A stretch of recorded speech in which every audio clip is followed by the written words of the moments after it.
जोरदार हार्दिक अभिनंदन स्वागत करता हूँ।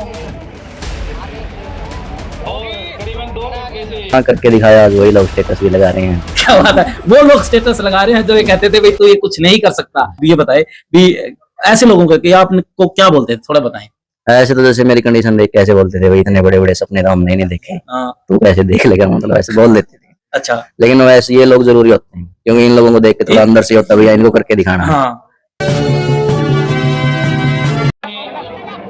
सबसे पहले हमारे गांव का आईएएस डायरेक्ट सिलेक्शन होने वाला ये पहला गांव से लड़का है अजय कोहली।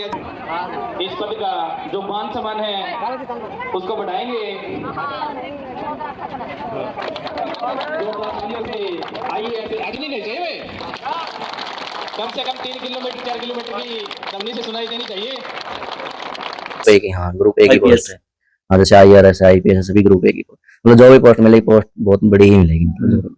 अगर मतलब IAS ना मिलता तो फिर आप दोबारा तैयारी करके फिर आगे बढ़ सकते। मतलब अभी जो भी मिलेगा ना वो टॉप लेवल का ही मिलेगा। टॉप लेवल का। अच्छा, मिलने के बाद जब उस कुर्सी पर बैठोगे तो सबसे पहले आप कौन सा काम आपके मन में है कि ये काम करना है?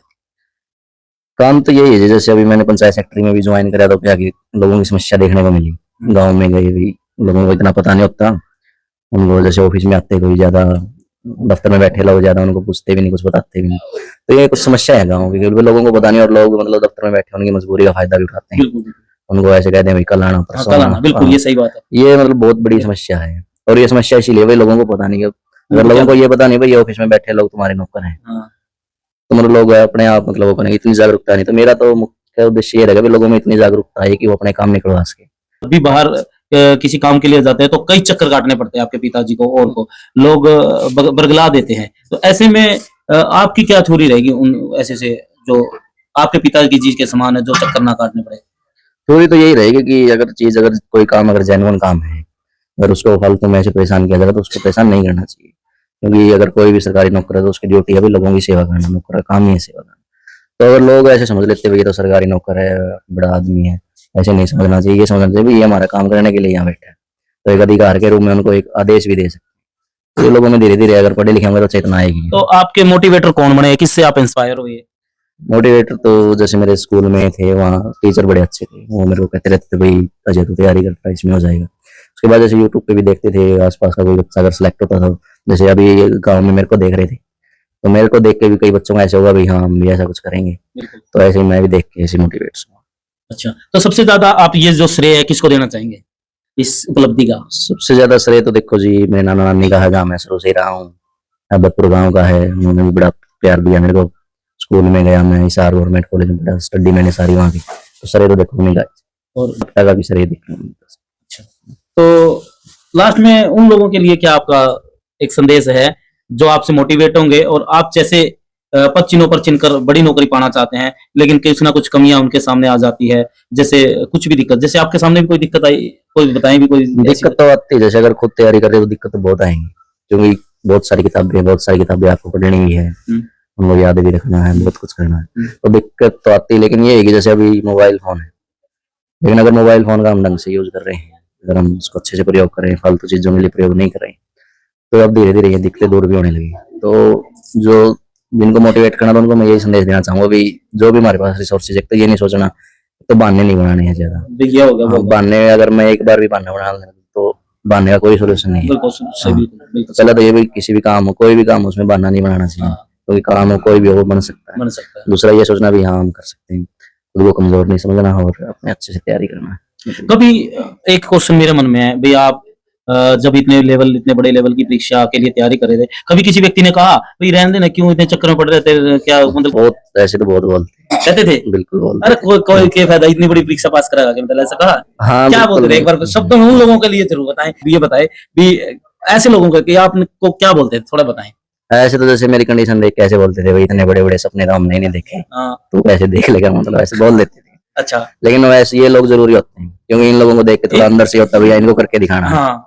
तो ये लोग भी जरूरी है लाइफ में। मतलब ये बहुत बढ़िया बात बोली, क्योंकि अगर बढ़िया बात मिलते रहे कर ले, लेकिन अगर ये बंदा तो कुछ नहीं कर सकता, एक वहां से भी प्रेरणा मिलती है, मैं करके दिखाऊंगा, वहां से ज्यादा अपने ख्याल में प्रेरणा मिलती है। वो लोग भी जरूरी होने चाहिए। ये भाई साहब ने बहुत बढ़िया बात बताई है। देखो आज के समय में मोटिवेट जो लोग होते हैं, मोटिवेट वाले अच्छे लोग होते हैं, भाई कोई दिक्कत नहीं हम तेरे साथ हैं, लेकिन जो ये कहते हैं भी तू कुछ नहीं कर सकता, वो उनसे भी ज्यादा मोटिवेटर होते हैं, क्योंकि वो उनको करने के लिए ज्यादा ऊर्जा उनके अंदर भरते हैं। भाई उसके अंदर अगर आग है उसके अंदर कुछ करने की, तो वो उससे ज्यादा करके दिखाता है, मैं इसको करके दिखाऊंगा। ऐसे ही कुछ है ना भाई साहब? हाँ, करके दिखाया। आज वही लोग स्टेटस भी लगा रहे हैं। क्या बात है, वो लोग स्टेटस लगा रहे हैं जो ये कहते थे भाई तू ये कुछ नहीं कर सकता। और साथियों मैं चाहूंगा भाई साहब ने जो एक मिसाल दी है, एक इतिहास रचा है कि गरीब का बेटा डीसी बन सकता है, आईपीएस बन सकता है, सभी कुछ बन सकता है, लेकिन लगन मेहनत इस प्रकार की चीजें, और क्या चीज होनी चाहिए इन चीजों से अलावा? लगन मेहनत, हार्ड वर्क, और अन्य क्या चीज होनी चाहिए कि बच्चा वहां पहुंच के? मेन तो यही है जी, अनुशासन होना चाहिए अपना, डिसिप्लिन, समय पे काम बहुत करना, इतने जरूरी समय है। पे ये करना, इतने समय। चाहे कम पढ़ो लेकिन ध्यान से पढ़ो। जिस टाइम पढ़ रहे हो उस टाइम पढ़ाई पे ध्यान होना चाहिए, ना कि इधर उधर ज्यादा ध्यान। मतलब ऐसे नहीं कोई किताब खोल के बैठे हैं, ऐसे लग रहा है पढ़ रहा है लेकिन दिमाग कहीं और घूम रहा है। मतलब आराम से पढ़ो, तेज पढ़ो, लेकिन ध्यान से काम करो, अनुशासन रखो। टाइम ये नहीं भाई 2 दिन पढ़ लिए, 1 दिन पूरा दिन कुछ भी नहीं करा। ये करो भाई, अगर 5 घंटे पढ़े तो लगातार पढ़ो, डेली पढ़ो, डेली कुछ ना कुछ पढ़ो। अनुशासन बहुत अहम भूमिका निभा सकता है इसमें। अच्छा, आज पूरे गांव में आपका जश्न हुआ है, पूरे गांव में जश्न, वो भी वीडियो हम आपको देंगे। साथ ही फतेहाबाद में, फतेहाबाद की जो जनता है वो मोटिवेट होगी, हालांकि पूरे भारत की, पूरे हरियाणा की जनता मोटिवेट होगी। भाई की शक्ल देखकर लग नहीं सकता था कि ये यूपीएससी की, जो लोग कहते थे कि ये यूपीएससी इतनी बड़ी परीक्षा पास करेगा, लेकिन भाई ने वो सपना पूरा किया है। और उन लोगों के लिए प्रेरणादायक है जो गरीब के बच्चे हैं, जो सोचते हैं कि हमें इतने बड़े लेवल पे जाना है, लेकिन कुछ लोग जो है उन्हें इस प्रकार के ताने मारकर जो है पीछे रख देते हैं। लेकिन भाई साहब ने कहा है कि वो ताने ही आपको ऊपर लेके जाएंगे। उन तानों को मजबूत एक शक्ति के रूप में धारण करना चाहिए, कि उन्हें शक्ति बनानी चाहिए, उन तानों को मोटिवेट होना चाहिए उनसे, और आगे बढ़ना चाहिए। तो भाई जी, अजय भाई आपका बहुत बहुत धन्यवाद करते हैं, और चाहते हैं कि हम भी आप जैसे लोगों से मोटिवेट हो, और आप बच्चों को भी मोटिवेट करें कि इस प्रकार से जो मेहनत है वो रंग ला सकती है। अगर सीधी नीत हो, डिसिप्लिन हो, हार्ड वर्क हो, तो आप किसी भी, कितनी भी बड़ी परीक्षा हो, पास कर सकते हैं। तो साथियों वीडियो को ज्यादा से ज्यादा शेयर करें। आज हम पहुंचे थे ढाणी गोपाल, जो फतेहाबाद का एक गांव है, जिसमें एक गरीब के बेटे ने जो है इतिहास रचा है, मिसाल रखी है। जो यूपीएससी की एक बड़ी परीक्षा थी वो पास करके जो है डीसी की पोस्ट पर जो है चयनित हुए हैं, तो हमको बहुत बहुत बधाई देते हैं। साथियों इस वीडियो को मोटिवेट के रूप में दूसरे साथियों, जो आपके मित्र है, जो आगे बढ़ना चाहते हैं, उन्हें उनके पास जरूर शेयर करें। धन्यवाद।